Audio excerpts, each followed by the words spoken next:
નમસ્કાર મિત્રો, વિડીયોમાં તમારું સ્વાગત છે। કાંઈક ને કાંઈક સોશિયલ મીડિયામાં દ્વારકાનો ગાયો પ્રત્યેનો પ્રેમ તમે જોયો હશે।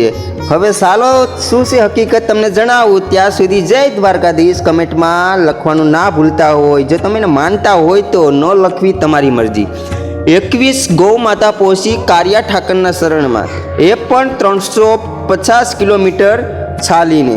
તમે જોઈ શકો છો માનવીઓની પદયાત્રા તો આપણે જોતા આવીએ છીએ અને કરતા આવીએ છીએ, પણ આ દ્વારકાધીશના દરબારમાં ગૌ માતાઓની આ અનોખી પદયાત્રા જોઈ ભક્તો થયા ભાવુક। હવે તમને એમ થશે કે કેટલી ગાયો, એટલે કે 21 ગાયો પોષ્યું 350 કિલોમીટર ઐતિહાસિક સફર કરીને, એ પણ પોતાના માલિકો સાથે। હવે કોણ છે તે માલિકો અને શા માટે આ દ્વારકાધીશના દર્શન કરાવ્યા એ પણ તમને જણાવું। ભરવાડ સમાજ અને માલધારી સમાજ, એટલે કે જે ગૌપાલકો છે એને એમ થયું કે દ્વારકાધીશની સાસુ મિત્ર તો એ કે ગાય છે, તો ગાય જો એના દર્શન ન કરી શકે, લોકો તો કરી શકે છે। એટલે આ એક ઉત્તમ ક્ષણને લોકોએ દ્વારકામાં નિહારી હતી। હવે આને તમે ટૂંકા વર્ણનમાં સમજાવું કે ગાયો અને શ્રી કૃષ્ણ વચ્ચે કેટલો અપાર પ્રેમ હતો, તો તેને એક નાનકડી હું કહાની કહું તો વિડીયોમાં બન્યા રહેજો, જે તમને મહત્વપૂર્ણ લાગશે। અમુક વિડીયો જોવામાં તમને કંઈ મહત્વ કે માહિતી નહીં મળે, તો આ વિડીયોને પૂરો જોજો। તો ચાલો કહાની કરી। માં બાળપણ દરમિયાન શ્રી કૃષ્ણે ગાયો પ્રત્યે અપાર પ્રેમ દર્શાવ્યો હતો। તેઓ નાની ઉંમરે વાસરડા અને ત્યારબાદ ગાયોને સરાવતા જ હતા।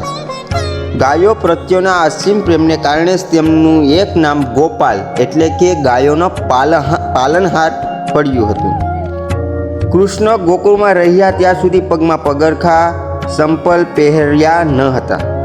તેઓ હંમેશા ખુલ્લા પગે ગાયોની પાછળ વનમાં ફરતા।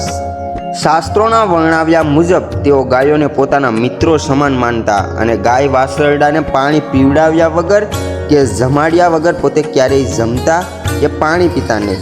હવે મિત્રો તમે વિચારો કે જો સૃષ્ટિના સર્જનહાર એવા શ્રી કૃષ્ણ જો ગાયો પ્રત્યે એટલો અપાર પ્રેમ રાખતા હોય, તો આપણે તો માનવી છે।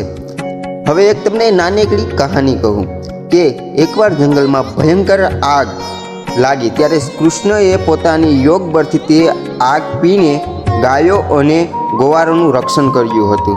એટલે જ અહીં કહેવાય છે ને કે જે શ્રી કૃષ્ણએ પણ ગાયોની રક્ષા માટે કેટલા પરસા પૂર્યા છે। તો મિત્રો આ વિડીયો સારો લાગ્યો હોય તો કમેન્ટમાં જય શ્રી કૃષ્ણ અને વિડીયોને લાઈક અને ચેનલને તમારો નાનકડો સપોર્ટ એટલે કે સબસ્ક્રાઈબ કરવાનું ના ભૂલો।